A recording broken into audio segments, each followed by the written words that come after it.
manejaron las comorbilidades renales, pues empezaron a tomar auge. Y esto, por ejemplo, para mí que soy pediatra, ha sido como muy interesante desde hace muchos años en el área de los adultos, porque quien ve adultos desde hace también ya mucho tiempo, su objetivo, su meta principal ya no es, por ejemplo, como en los pediatras, uno que diagnostiquemos, que tratemos, que el paciente no fallezca. Entonces, creo que ha sido una ganancia de conocimiento y de evolución del manejo del VIH súper interesante. ¿Por qué? Porque cada vez más el enfoque va hacia calidad de vida, disminuir comorbilidades y también las secuelas que pueden dejar no solamente las manifestaciones de la enfermedad, sino efectos secundarios de los medicamentos.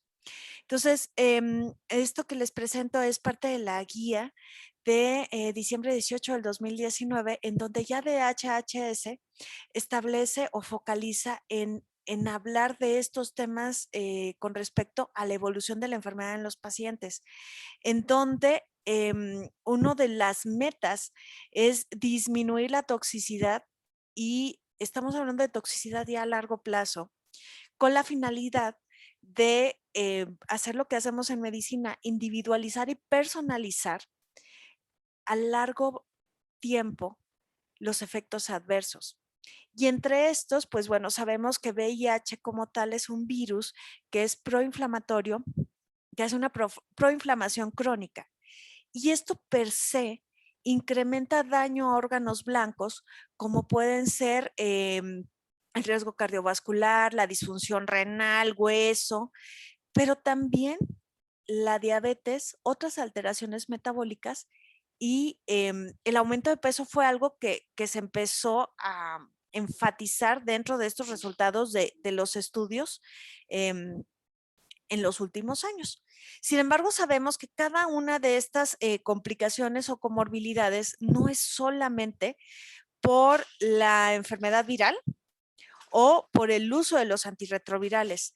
Tenemos múltiples factores y esto es lo que hace también complejo y un arte el poder manejar a estos pacientes, en donde pueden, por ejemplo, en el caso específico de peso, hacer modificaciones o afectarlos. Entonces tenemos los factores dietéticos.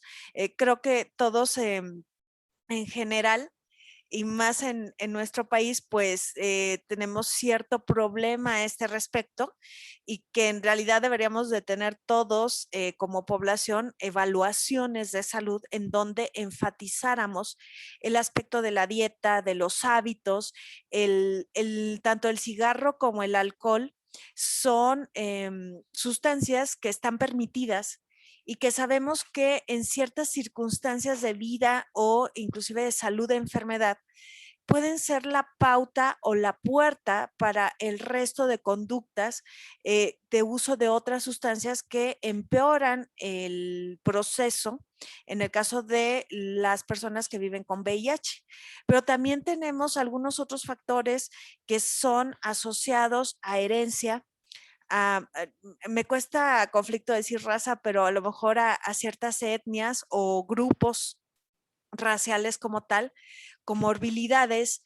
Eh, Algo que también hemos visto a lo largo del estudio de la enfermedad es que quien vive con VIH, independientemente de la edad que tenga y que tenemos cada vez población muy joven que vive con el virus, el tener el virus también implica mayor cantidad de enfermedades.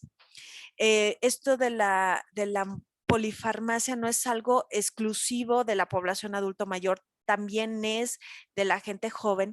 Las enfermedades que involucran salud mental también tienen un mayor porcentaje en estas personas y los hábitos de actividad física también son de los que podríamos modificar con respecto a parte de este aspecto del síndrome metabólico y también de la ganancia de peso.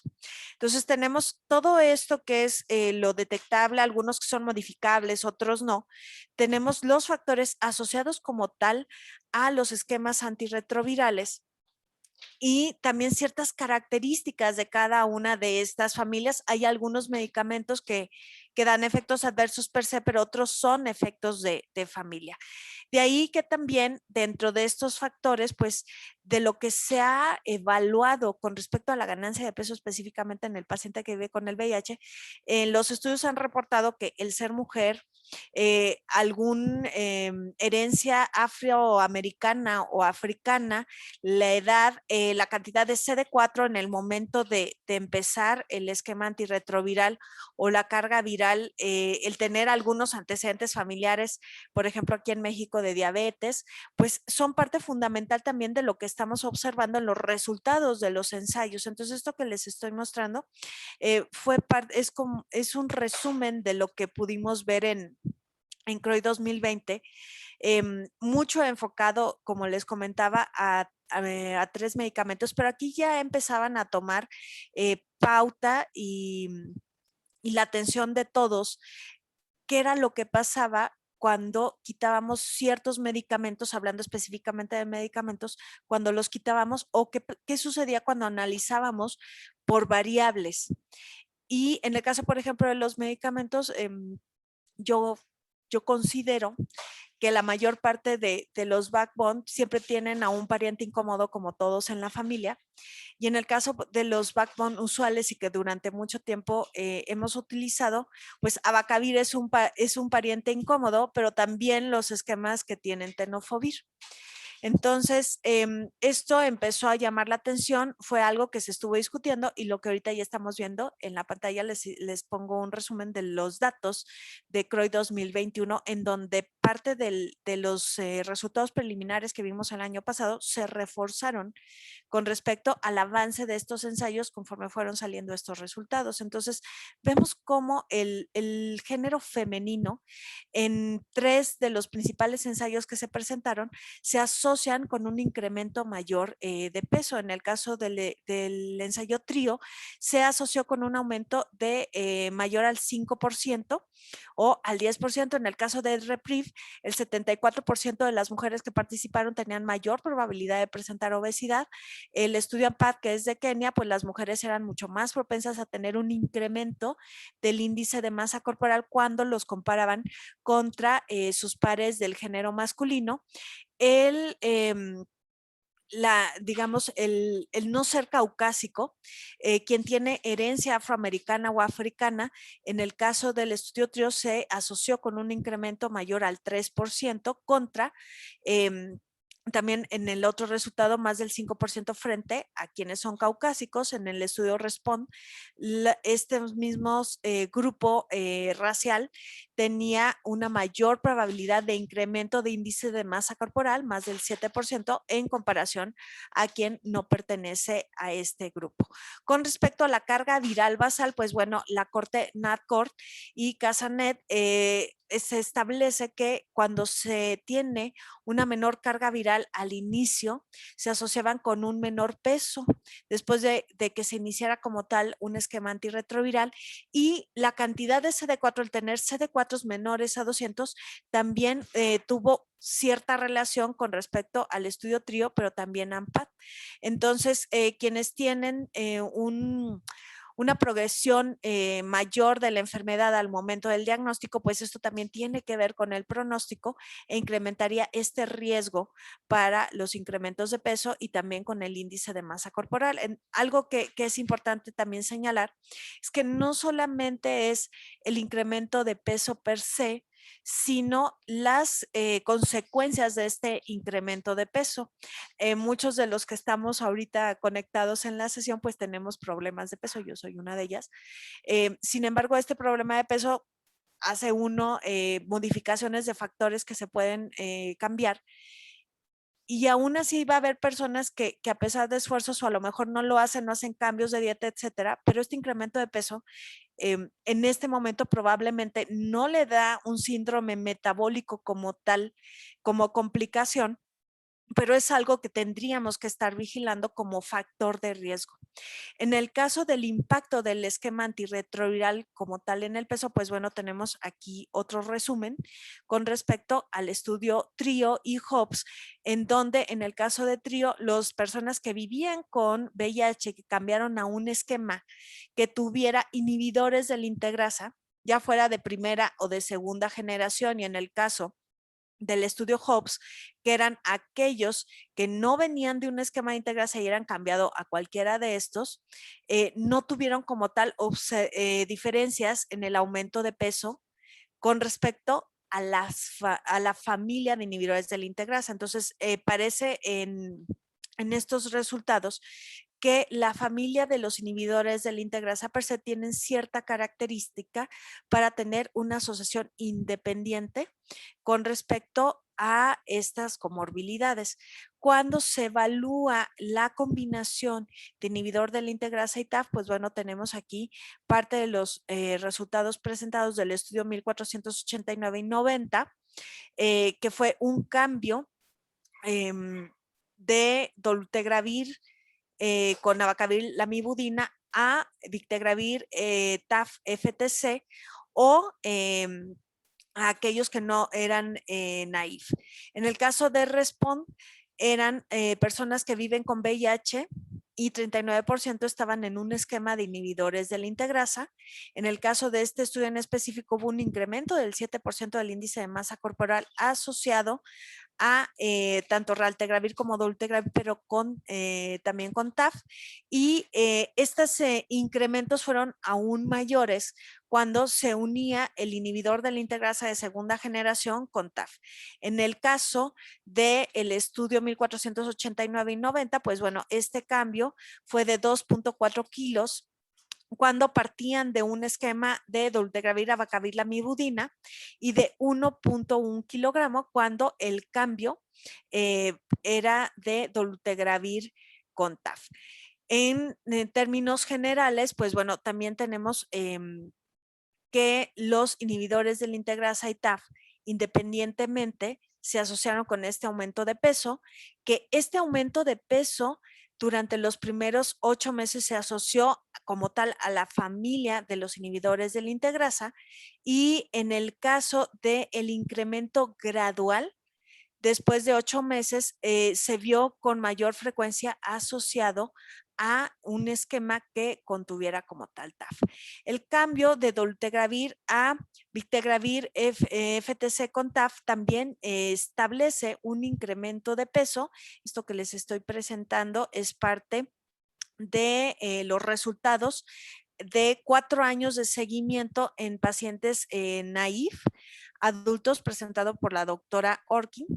Y estos eran personas que no tenían tratamiento, que fueron aleatorizados para recibir uno de los dos esquemas de tableta única con 3 medicamentos, y la media de cambio del peso para los participantes que estuvieron en un esquema con dolutegravir y que recibieron posteriormente Bictegravir FTC TAF durante 48 semanas, pues podemos ver cómo hay un mayor incremento de peso en aquellos que venían de un esquema que no tuviese como tal a TAF. Ahora, ya entrando como tal al esquema de 2 medicamentos, pues bueno, voy a iniciar con los resultados del estudio Gemini 1 y 2, en donde pues vemos ya el resultado a 144 semanas. Este es un estudio donde por el número de participantes que tenían que estar incluidos, pues se hacen 2 grupos, los 2 grupos tienen las mismas características, prácticamente los participantes son los mismos, pero por eso se les llaman los gemelos 1 y 2, y es un estudio que continúa actualmente su desarrollo. Estamos pasando ahorita a la fase de continuación, y lo que voy a presentar es este que está en rojo de 144 semanas. Es un estudio de no inferioridad en donde se evalúa la eficacia y la seguridad de iniciar esquema con 2 medicamentos en personas naif, y que se compare a un esquema con 3 medicamentos que también tenga inhibidor de la integrasa de segunda generación, en este caso dolutegravir, pero que esté acompañado con un esquema de backbone de TDF-FTC. En los primeros, hace 3 años ya vimos los resultados de 48, 96 semanas y en esta ocasión les presento el de 144 semanas.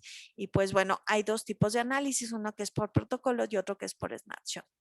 Desde los estudios previos ya habíamos visto la efectividad del esquema de 2 medicamentos contra 3. No hay diferencias desde hace prácticamente 2 años estadísticamente significativas entre usar 2 o 3 medicamentos. Esto es algo bastante llamativo y fue muy discutido porque durante mucho tiempo ya se habían dado estudios o ensayos en que se quería valorar que tuviéramos menos esquemas como tal, pero en el caso de dolutegravir con la mibudina es el ensayo como tal último de 2 medicamentos donde prácticamente no hay diferencias, lo podemos ver aquí en este análisis en donde se suman los 2 grupos de Gemini contra el esquema de 3 medicamentos en donde prácticamente no hay diferencias.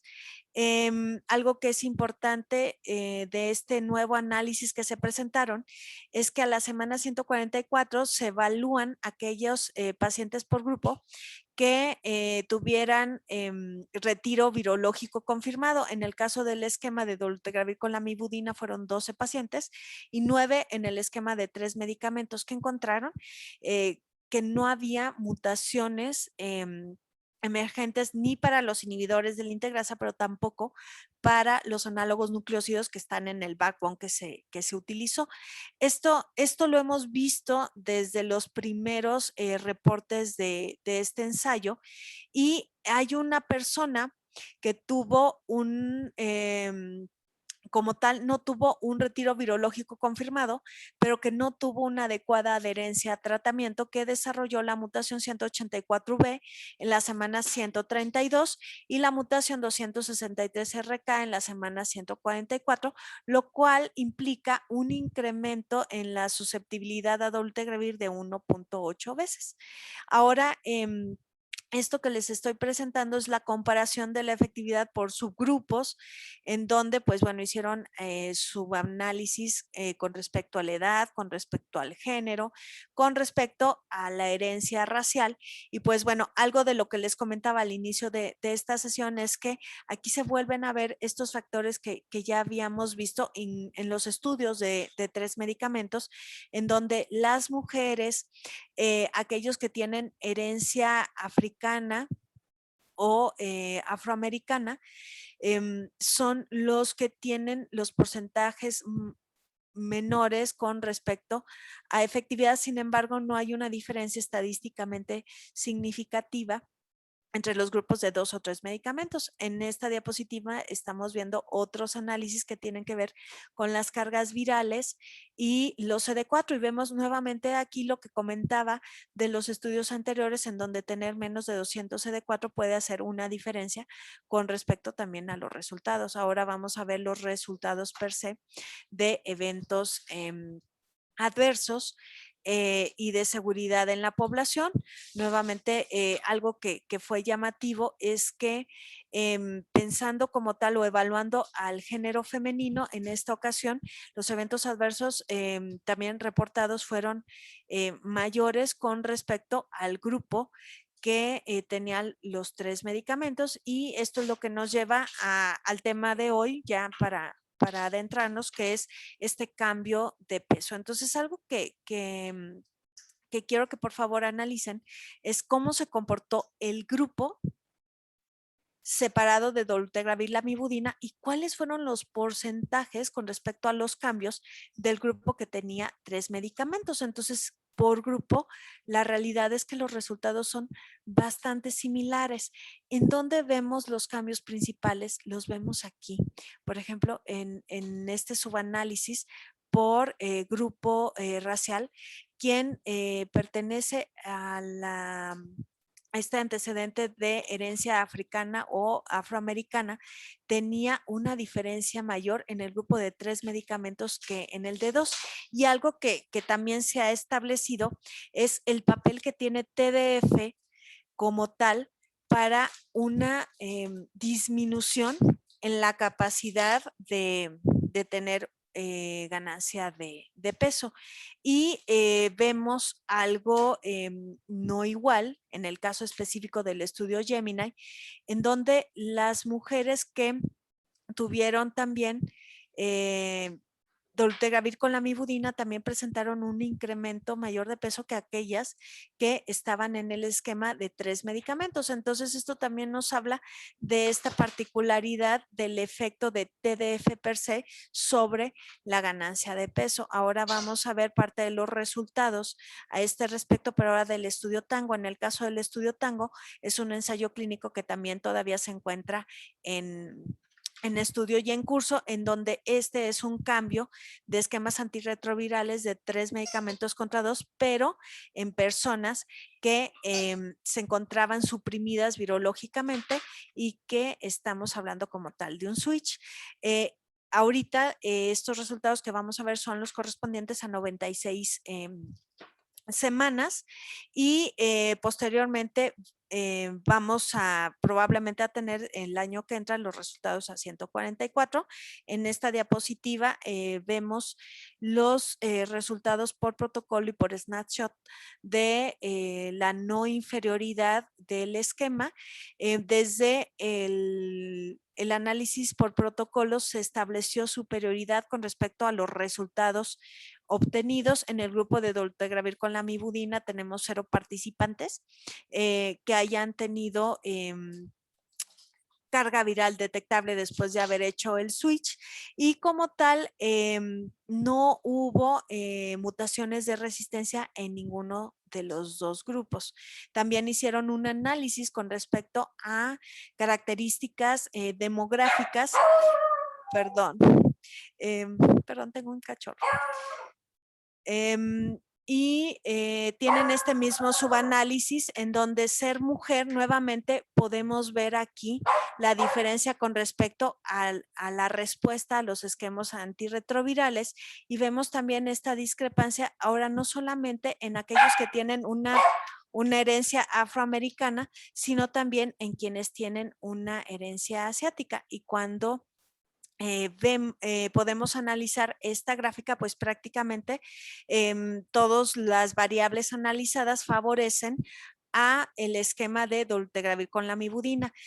También se hace un análisis como tal de qué familia se había realizado el switch del esquema antirretroviral y la mayor diferencia podemos ver por clase que se establece en el esquema de los análogos no nucleócidos.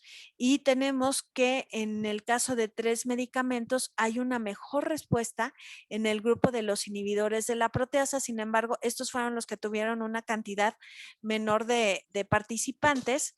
Y también vemos en aquellos que tenían menos de 350 CD4. En el caso de un grupo que ya se encuentra en control virológico y que se realiza switch, esperamos cantidades o cuantificación de CD4 mayores del grupo que son naif. Cuando vemos también esta frecuencia de eventos adversos, es algo similar a lo que ya habíamos visto con respecto a Gemini. Usualmente en los ensayos en donde se realizan switch, esperamos porcentajes mayores de reportes de eventos adversos que en el grupo que se hizo el cambio a continuar con el mismo esquema antirretroviral. Entonces, la realidad es que también aquí tenemos algunos de estos reportes que les estoy comentando. Sin embargo, no hubo diferencias estadísticamente significativas y prácticamente fueron muy similares en ambos grupos como tal. Con respecto al impacto del cambio de 3 medicamentos a 2 medicamentos, se han analizado también biomarcadores inflamatorios. Tenemos esto que pertenece a la Corte Española de Cira Coriz, en donde analizaron personas que habían iniciado esquemas antirretrovirales con un backbone más, ya fuera un inhibidor de la integrasa o un inhibidor de la proteasa que estuviera potenciado y que habían alcanzado la supresión virológica en las primeras 48 semanas. Y es un estudio retrospectivo que se hizo entre 2004 y 2018. Vemos aquí en la derecha esta tabla en donde se hace el análisis o se dan cuáles eran los esquemas que estuvieron participando. En el caso de también parte de estos pacientes hicieron un cambio a 2 medicamentos. En esta tabla vemos cuáles fueron los esquemas a los cuales fueron cambiados, y algo que se estableció fueron cuáles eran los biomarcadores a analizar. Se seleccionaron por razones no claras dentro de la metodología del ensayo, pero incluyeron a interleucina 6, a la proteína C reactiva, el dímero D, entre otros, y tampoco no hay como tal una justificación clara de por qué decidieron hacer este análisis de los biomarcadores, pero aquí podemos ver los resultados de lo que establecieron. Dentro de los desenlaces, pues vemos cómo hicieron un análisis de tango contra esquemas que tuvieran TAF, y en el caso del estudio SWORD, pues bueno, ese es un estudio que se utilizó como 2 medicamentos, adultegravir con rilpivirina en lugar de la lamivudina, que es en el estudio Tango o en el estudio Gemini, y como tal establecen que los cambios fueron pequeños, no concluyentes, no hubo patrones como tal consistentes de modificaciones entre ambos grupos, y pues bueno, como tal, todavía falta poder hacer un análisis con respecto a lo que se vaya a ir presentando conforme se sigan utilizando estos esquemas en los ensayos bueno, más que ensayos, en los estudios de mundo real. Con respecto a otro análisis que realizaron en esta parte de CROI, tenemos cómo evaluaron la inmunosenescencia, y hay este estudio que se presentó en donde midieron la longitud de los telómeros con respecto a los esquemas antirretrovirales. Entonces, establecieron análisis en las células de los linfocitos CD4 y CD8 de aquellas personas que habían tenido exposición a tenofovir, y se presentó una menor actividad de la telomerasa en comparación a aquellos que nunca habían tenido con un esquema en el que se incluyera como tal el tenofovir. Entonces, la exposición a tenofovir se asoció a una menor longitud de los telómeros y por lo tanto a una menor actividad de la telomerasa en los linfocitos. Ahora vamos a pasar a la enfermedad renal, y pues bueno, hablando como tal de la enfermedad renal en la persona que vive con VIH, pues hay múltiples causas también que pueden condicionar esta presentación en aquellas personas que viven con el virus. Una que puede ser directamente por la patología del virus, otra por disregulación inmune, las comorbilidades, coinfecciones, los efectos de los medicamentos. También tenemos que tomar en cuenta el envejecimiento como tal. Hay muchas personas que han ido envejeciendo con los antirretrovirales, pero también tenemos nuevos diagnósticos en adultos mayores. Entonces, dentro de los otros factores que tenemos que tomar en cuenta para enfermedad renal se encuentran coinfecciones como puede ser la hepatitis B, la C, también participación de tuberculosis o de sífilis y su afectación a este órgano blanco. Esto también se ha evaluado desde hace bastante tiempo, en donde inclusive el haber visto este desarrollo de la comorbilidad como tal de la enfermedad renal en estas personas, pues lleva a tener ciertos estratificaciones de riesgo al momento de que se va a iniciar como tal un esquema antirretroviral. Inclusive también muchas de estas personas pueden tener algunas otras enfermedades asociadas al VIH o no asociadas al VIH, como pueden ser diferentes tipos de cáncer. De ahí que al también ser multifactorial, las guías desde hace ya también bastante tiempo establecen el tener un adecuado protocolo al momento de empezar esquemas antirretrovirales.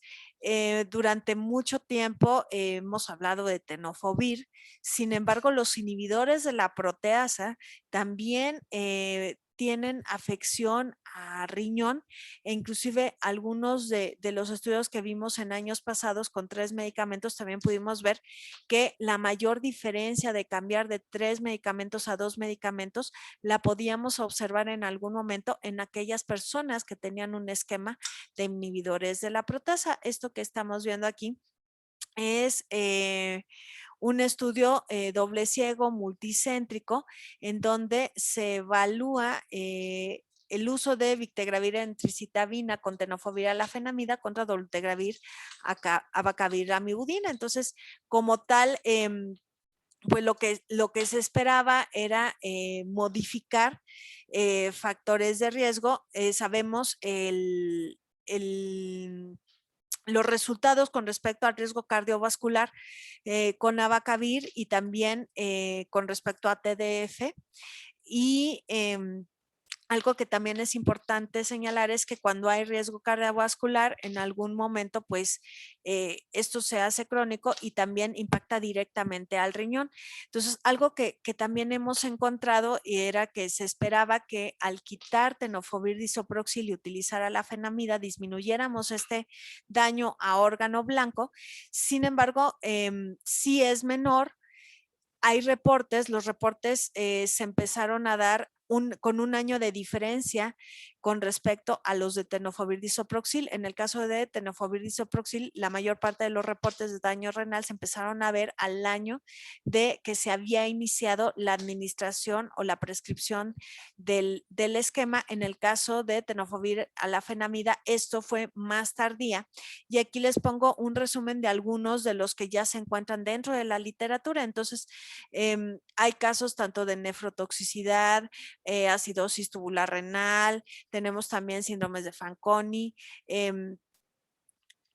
Y esto lleva también en algún momento cuando los investigadores del grupo de Gemini, encabezados por el doctor Pedro Can, pues bueno, dentro de lo que se presentó en Lancet 2018, pues también era el de, bueno, tenemos a estos parientes incómodos en la mayor parte de los esquemas, vamos a ver cuál es la evolución con respecto a estas otras comorbilidades que estamos observando, que pudieran ser, a pesar de que son multifactoriales, que pudieran ser derivadas o asociadas como tal al uso de los antirretrovirales. Entonces, pues bueno, estas son parte de los resultados preliminares de la semana 48, donde pues vemos las diferencias establecidas en cada uno de estas variables de tener 2 o 3 medicamentos. Como tal, se hace un ajuste con respecto a las mediciones basales de estos biomarcadores y a la semana 48 y a la semana 144, esto que les estoy presentando, corresponde a lo que vimos en Glasgow, semana 144 del estudio Gemini como tal, en donde la mayor parte de lo reportado en cuanto a estos biomarcadores favorecían o eran menores los cambios o benéficos en aquel esquema que se encontraba con dolutegravir y lamivudina en comparación a tener 3 medicamentos. También se hicieron observaciones con respecto a la filtración glomerular evaluada con cistatina C, y estos cambios fueron también menores en el grupo de dolutegravir con lamivudina. Entonces vemos cómo cada vez el, el interés de quien pacientes a su cargo es el poder observar detectar en forma oportuna estas modificaciones, pero lo otro que les comentaba que habla de calidad de vida es a largo plazo. También se pudieron ver que los recambios socios en ambos grupos fueron pequeños y también fueron consistentes. Tenemos también otros estudios de mundo real en donde todavía falta información con respecto a los desenlaces, el estudio de Borghetti, en donde analizaron la diferencia de utilizar dolutegravir con la mibudina o un inhibidor de la proteasa potenciado con la mibudina, y hubo un incremento en la función, una mejora en la función renal con el uso de inhibidor de la proteasa con la mibudina. En el caso del estudio Mayolio, fue un incremento significativo en los niveles de creatinina en aquellas personas que utilizaban dolutegravir con la mibudina. Recordemos también el papel que se tiene con los transportadores OCT. Y tenemos, por ejemplo, también el estudio de Borghetti, donde hay muy pocos participantes, que es un estudio retrospectivo observacional con el uso de dolutegravir con la mibudina, en donde no hubo como tal cambios significativos en la función renal. Cuando vemos el subgrupo de 94 personas de Mayolo, hubo un incremento significativo en la media de los niveles de creatinina en los primeros 2 meses, y esto también lleva a recomendaciones en las guías de práctica clínica. Entonces, algo que tenemos ahorita que falta parte del seguimiento con respecto a los nuevos esquemas del backbone, lo establece perfectamente bien las recomendaciones de las guías, esta que estamos viendo desde el 28 de mayo del 2020, en donde establecen que, por ejemplo, este cambio de esquemas que tienen TDF a TAF, pues todavía nos falta establecer qué es lo que va a suceder a largo plazo con respecto, por ejemplo, a aquellas personas que tenían ya una enfermedad renal preexistente o inclusive algún tipo de tubulopatía, y por lo tanto el tener un seguimiento muy cercano con estos pacientes pueden dar un parteaguas o una observación mucho más definida de qué es lo que podemos esperar con respecto a estos nuevos usos. También, pues bueno, tenemos recomendaciones con respecto a el seguimiento de la enfermedad renal. El hacerlo en forma adecuada, el poder establecer en cada una de las consultas y cada toma de laboratorio cómo ha sido esta evolución, y poder detectar en forma oportuna los cambios que pudieran estar presentando los pacientes que estuviesen relacionados como tal al uso de los antirretrovirales. Por lo menos una vez al año se debe de tener esta monitorización como tal del estimado del filtrado glomerular. Entonces, tenemos otros factores que también pudiesen estar asociados en esta enfermedad renal, como puede ser la hipertensión arterial, la diabetes, el tener o no un buen control de la enfermedad del VIH o de las confecciones tanto de hepatitis B, C, con respecto al riesgo del daño renal, las interacciones con otros medicamentos, en donde también esto puede ser más frecuente según el esquema antirretroviral que estemos utilizando. Sabemos el papel que juega como tal los inhibidores de la proteasa al tener un potenciador en este aspecto en específico, y el conocer ya ciertas predisposición como efecto adverso como tal de estos antirretrovirales para hacer un seguimiento muy cercano y evitar los desenlaces con respecto al funcionamiento renal. En este caso, ahora vamos a ver la afección a hueso, en donde también es multifactorial. Tenemos los factores de riesgo conocidos como pueden ser la edad, el género, algunos otros asociados a condiciones de vida, de higiene, de alimentación, inclusive también de actividad física.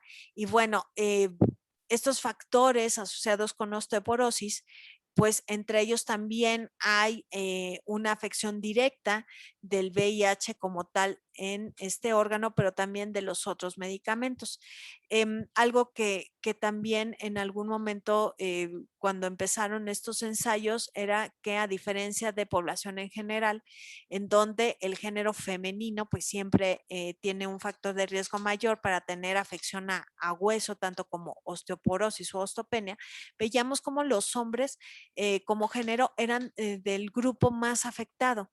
Pero también algo importante aquí eran los esquemas antirretrovirales que se habían estado utilizando el momento del diagnóstico y este es un análisis de fracturas en personas que viven con VIH y veíamos cómo dentro de estos factores de riesgo se encontraba el ser mayor de 47 años de edad, cuánto había sido el nadir de los CD4 al momento del diagnóstico, la coinfección con la hepatitis C y también abuso de sustancias o inclusive aquellos que tenían algún tipo de factor de riesgo hereditario con respecto a estas fracturas. Se encuentra que las personas que viven con VIH tienen de 1.5 a 1.9 veces mayor frecuencia de fracturas que la población en general, con una prevalencia de 6.6.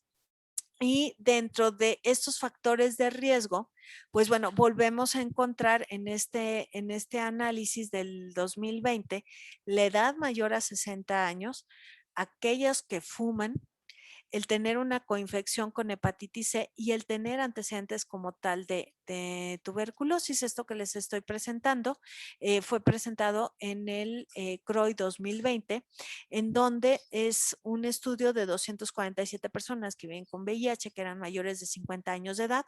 La media de la edad era de 57 años, en donde teníamos un prácticamente cercano al 50% de participantes mujeres o participantes hombres, era un 47% de participantes mujeres, en donde por lo menos habían tenido 10 años de esquema antirretroviral. Entonces, la exposición al antirretroviral también, cuando incluía TDF, podía predecir en algún momento los resultados de las densitometrías óseas con respecto a los huesos. Aquí les presento parte de los resultados del estudio de Victegravir entricitabina, tenofovir, alafenamida contra dolutegravir, abacavir, lamivudina, que es un estudio doble ciego multicéntrico de no inferioridad, en donde vemos también la diferencia con respecto a utilizar un esquema de 3 medicamentos en ambos grupos, pero uno que tuviera como tal TAF contra no tenerlo, y las diferencias que hay en estos resultados. Dentro de el estudio SWORD 1 y 2, que se evalúan dos medicamentos, donde uno es dolutegravir y el otro rilpivirina, pues podemos ver los cambios basales con respecto a la calcificación tanto en cadera como en columna vertebral. Y el tener el cambio a dos medicamentos contra continuar con el esquema de 3 como mejora la calcificación ósea. En el caso de los reportado en el 2018 en Lancet con respecto a Gemini 1 y 2 en la semana 48, pues también podemos ver estas modificaciones con respecto a utilizar 2 o 3 medicamentos en estos biomarcadores óseos específicos, como puede ser la fosfatasa alcalina, la osteocalcina, el procolágeno.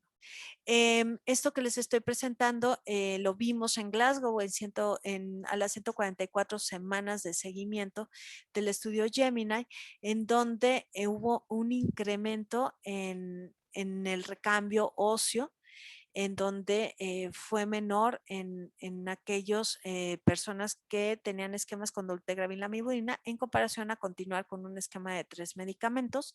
Y también, pues bueno, aquí reportan los resultados con respecto a los lípidos, en donde pues también, como mencionaba previamente, pues favorecían al esquema de dolutegravir con lamivudina. Con respecto a los marcadores de densidad mineral ósea, pues tenemos este estudio de Siculo en donde hubo un incremento en la mejoría de la densitometría a nivel de la columna y femoral en comparación al basal. Tenemos uno que estos estudios son retrospectivos observacionales de una corte y vimos también a la semana 48 que incrementaba a nivel de columna estos porcentajes, pero también pues se pudo observar que a nivel de fémur no era significativo el recambio. Entonces, pues bueno, son algunos de los estudios que hemos estado observando. También esto llevó a hacer modificaciones en las recomendaciones para la evaluación del manejo de la enfermedad ósea en las personas que viven con VIH, el saber como tal que esta alteración en el recambio óseo, en la calcificación, se presenta no es igual que en la población en general. Como les comentaba, los hombres pueden tener un mayor riesgo que las mujeres, pero también la presentación de esta comorbilidad es más tempranamente que en la población en general. Entonces, esto lleva también a modificaciones en cuanto a la indicación de el cómo hacer la detección oportuna, los tiempos, el tener suplementaciones acorde a las necesidades tanto de vitamina D como de calcio. Y pues bueno, esto es parte de lo considerado en las recomendaciones de la guía de DHHS, en donde se establece especial asociación de esta comorbilidad en aquellas personas que tuvieran el uso de algún potenciador, que la osteomalacia también podría estar asociada con una tubulopatía renal y con el fosfato urinario, y como tal establecen también que TAF se ha visto una disminución menor de la media de hueso en comparación cuando se tiene un esquema a expensas de TDF. Dentro de las otras consideraciones, pues bueno, se debe de establecer un seguimiento de los nuevos esquemas antirretrovirales para saber cuál es el impacto tanto en la osteopenia como la osteoporosis. Y pues bueno, los factores usuales de osteoporosis y osteopenia también se ven aquí involucrados con respecto al desenlace. Con ¿qué otra cosa aquí puede estar involucrada? Pues bueno, algunas otras enfermedades que también pueden hacer una diferencia con respecto a la salud ósea, en donde pues se encuentran tanto la insuficiencia renal, el riesgo cardiovascular, el tener controlados algunas otras comorbilidades y desenlaces. Y pues bueno, con eso termino mi participación. No sé si hay alguna pregunta o alguna duda para no comerme el tiempo. Y casi terminé en Gracias, punto. doctora, por esta plática. No veo Gracias. alguna pregunta, pero tenemos unas dudas. A ver, va. Una, doctora, aunque sea. ¿Qué piensa o cuál cree que sea o si existe algún punto de corte para decir que este paciente ya subió mucho de peso y que será adecuado realizar un cambio de terapia antirretroviral? ¿Hay algo? ¿Se sabe algo? ¿Todavía no hay nada? ¿No se recomienda?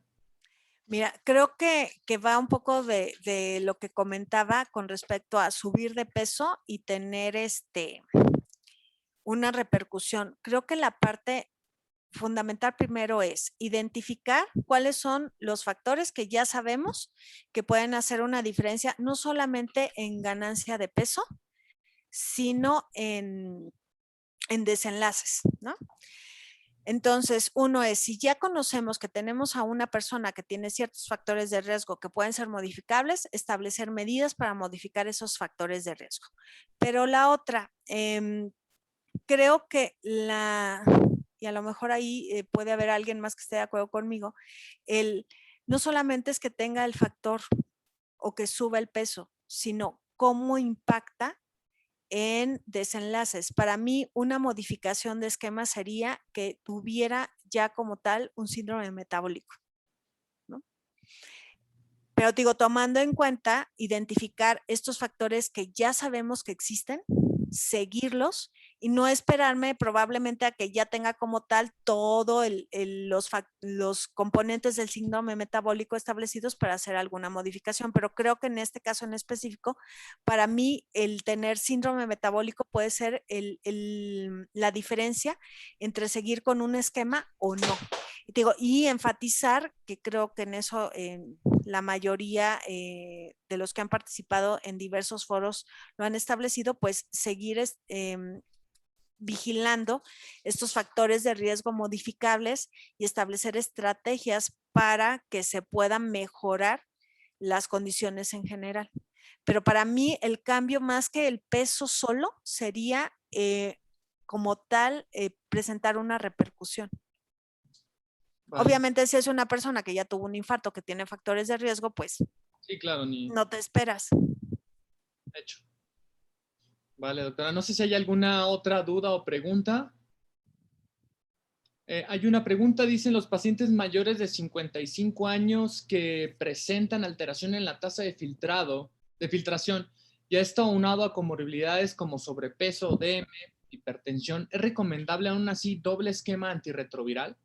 Pues de hecho, estos serían los que actualmente, digo, aunque no tenemos como tal el medicamento de una dosis única de de dos antirretrovirales en México, tenemos muchos pacientes que tienen, por ejemplo, manejo con dolutegravir y lamivudina doble dosis actualmente, y estos son de los que actualmente se están utilizando.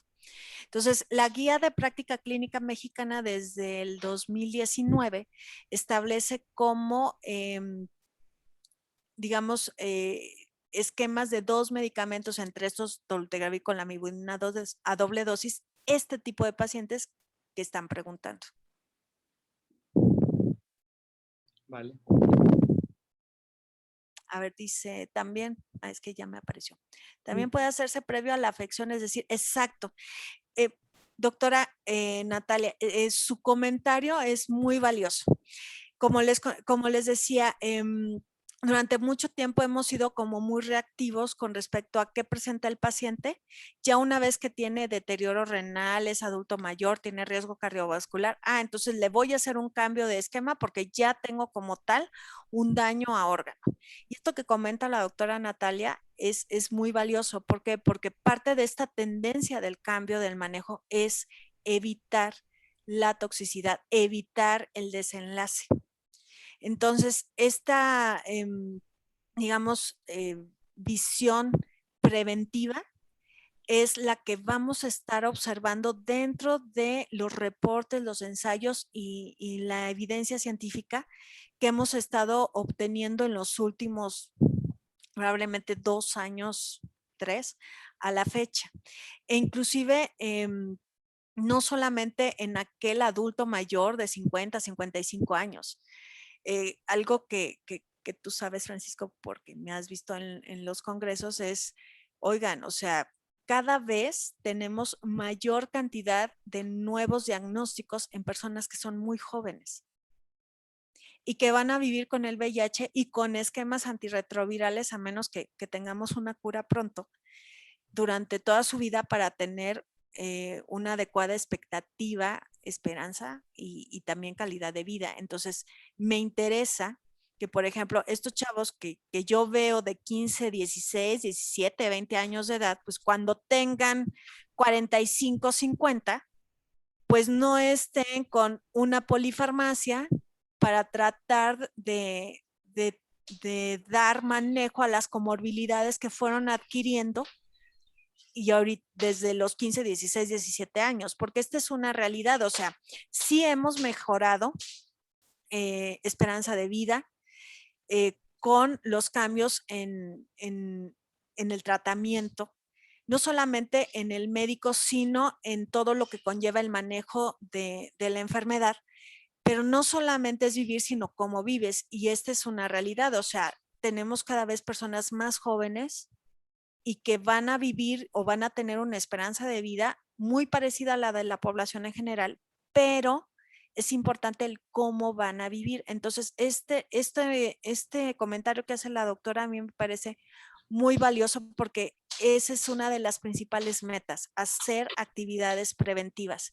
Me pregunta la doctora Alma Lara, ¿hay alguna evidencia de afectación en niños que estuvieron expuestos a tenofovir durante la gestación? Como tal, no tenemos ahorita algo reportado. Lo que sí tenemos, doctora, por ejemplo, en el caso de tenofovir, desde hace muchos años, por ejemplo, no lo debemos de utilizar a menos, por ejemplo, aunque sea una persona, un paciente que tenga transmisión vertical, hasta que haya completado su desarrollo de Tanner, que ya tenga un Tanner 4. Algo que vemos continuamente en pediatría es que no todos hacen una revisión completa. No han evaluado que ya está el desarrollo completado y empiezan a utilizar esquemas con tenofovir. Algo que también en pediatría, en nuestros foros hemos preguntado es, en este respecto, por ejemplo, TAF, ¿cómo funciona? Si ya está como tal establecida la seguridad de TAF, porque final de cuentas es tenofovir, pero que entra con una mayor concentración a nivel celular. Y desconocemos la toxicidad a este respecto en una persona en crecimiento y desarrollo, que la adolescencia es el pico donde hay mayor crecimiento después del primer año de vida, y si hay alguna afección a este respecto a nivel intracelular. Entonces, por ejemplo, en el caso específico de TAF, no tenemos un estudio y no sabemos cómo se comporta porque tiene muy poco tiempo de que se ha utilizado. Pero sí, durante la gestación, doctora, en específico, no tenemos como tal ensayos. De hecho, sí veo que aquí está la doctora, hay varios pediatras y ya la doctora Delfina, ok, sí. Entonces, algo que es importante, la doctora Ana Lamas, ya la vi, es que nos falta mucho estudio con respecto a comorbilidades en población infantil y adolescente. En ese aspecto, quien ve adultos, hay muchísimo descrito y mucho de lo que vemos en adultos no necesariamente aplica a la población infantil.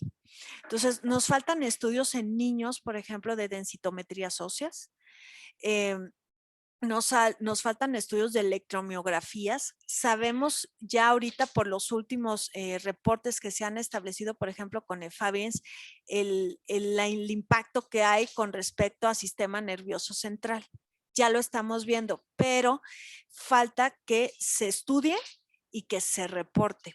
¿La sífilis es contraindicación algún antirretroviral? Como tal contraindicación, no, pero puede haber una modificación con respecto a desarrollo o más bien a desenlaces.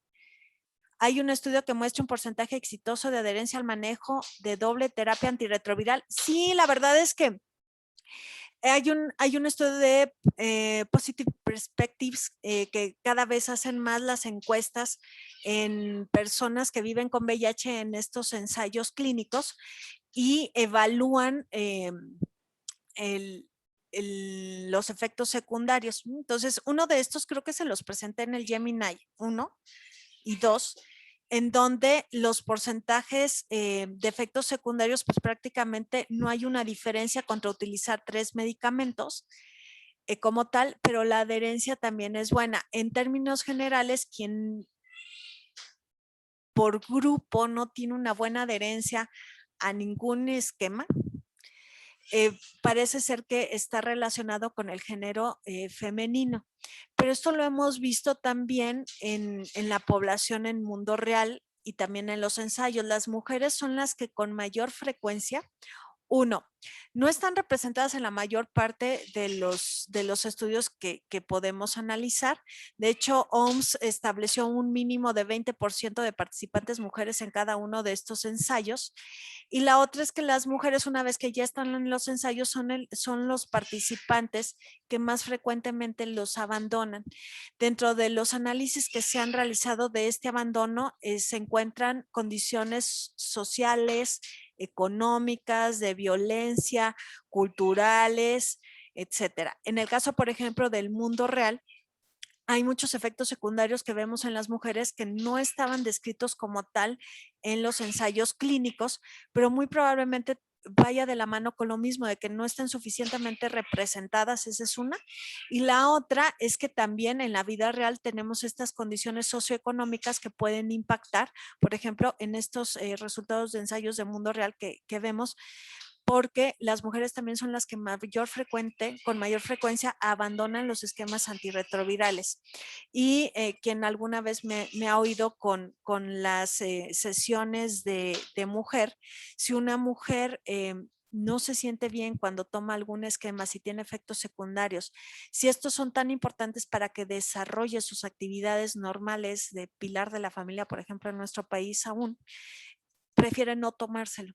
Entonces, esto mismo también los hemos visto en los ensayos. Entonces, sí hay estudios de adherencia al tratamiento. Ya no toqué los estudios de dos medicamentos de larga duración o los long acting, que es cabotegravir con rilpivirina, pero inclusive en estos ensayos que son medicamentos que son inyectables, se esperaba que tuvieran una pobre adherencia porque a ningún adulto le gusta que lo piquen, y menos si él es el que tiene que ir solo a, a valoración médica. Si es un niño, pues lo llevamos a fuerza y ni modo se aguanta, pero en el caso de los adultos se esperaba que no tuvieran una buena adherencia o que reportaran muchos efectos adversos, y no fue el caso. Tuvieron una adherencia bastante buena, a pesar de que el principal efecto secundario reportado fue dolor, que se autolimitaba entre 3 a 5 días. Entonces, sí hay, doctor, varios estudios como tal con respecto a la adherencia y la aceptación de los medicamentos en la población. ¿Cuál puede ser potencial el riesgo de sífilis o cuál antirretroviral no debe darse caso de sífilis con VIH? Como tal, doctora, no hay una contraindicación.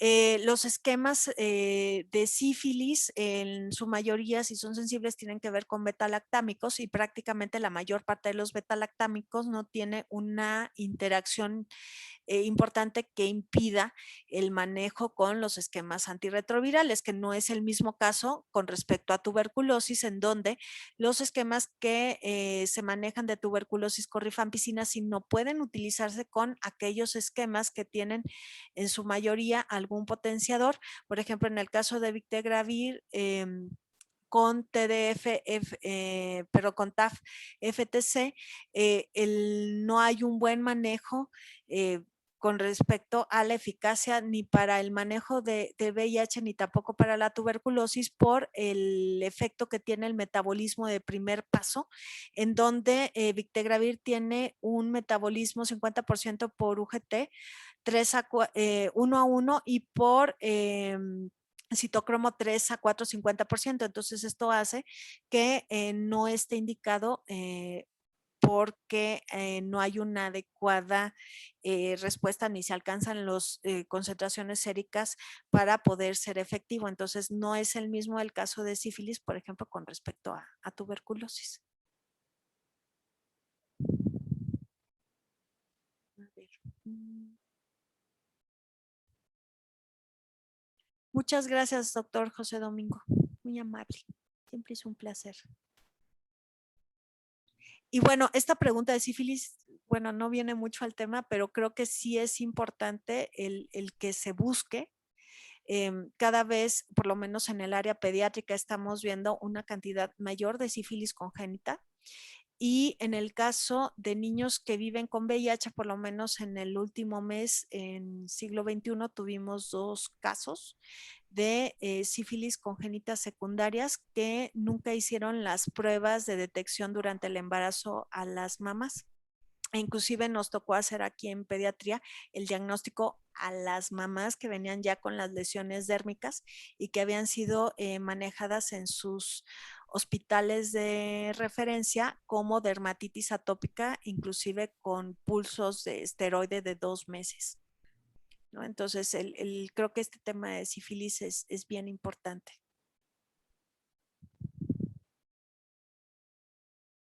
A ver, ya hay 10. A ver.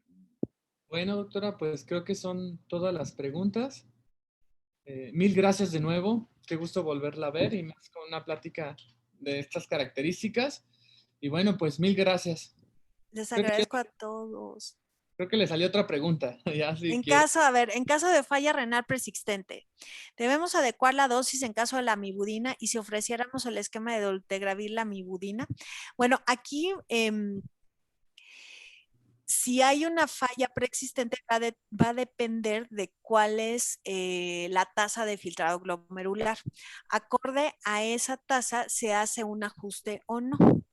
Entonces, de eso va a depender, doctor Velázquez, cuánto es de la falla que se está presentando y acorde a eso se hace la modificación.